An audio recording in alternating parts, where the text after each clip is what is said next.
कंदकोट में चौथे ॾींहुं बि इलेक्शन में मुबैना धांधले ख़िलाफ़ एहतजाजी मुज़ाहिरो ऐं धरणो JUI ऐं सियासी समाजी अॻुवाणनि पारां चौथे ॾींहुं बि DC ऑफिस आॾो धरणो हंयो वियो। NA 191 ते आम चूंडुनि में मुबैना धांधलियुनि ख़िलाफ़ JUI कारकुननि सियासी समाजी अॻुवाणनि तरफ़ां एहतजाजी मुज़ाहिरो धरणो हंयो। अॻुवाणनि में शमसुद्दीन भेरी, हाफ़िज़ सईद अहमद चाचड़, ख़ान मोहम्मद मलक, जमालुद्दीन ओगाही, मोहम्मद इब्राहिम खाकी, ज़ुरियत बिचाराणी, असदुल्ला ओगाही ऐं ॿियनि जी अॻुवाणी में एहतजाजी धरणो हंयो वियो। इन मौक़े ते अॻुवाणनि मीडिया सां ॻाल्हाईंदे चयो त NA 191 जी सीट ते JUI उम्मीदवार मीर शाहज़ैन ख़ान बिचाराणी कामयाबी हासिल करे वरिती आहे, जंहिं जा नतीजा रिथाबंदीअ तहत तब्दील कया विया आहिनि।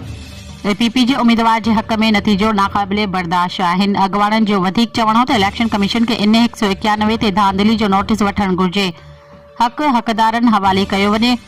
ॿी सूरत में एहतजाजी मुज़ाहिरा ऐं धरना जारी रहंदा। इन मौक़े ते कंहिं अणवणंदड़ वाक़िए खे मुंहुं ॾियण लाइ सिक्योरिटी जा इंतज़ाम सख़्त कया विया। रेंजर्स पुलिस जी वॾी नफ़री तैनात कई वई।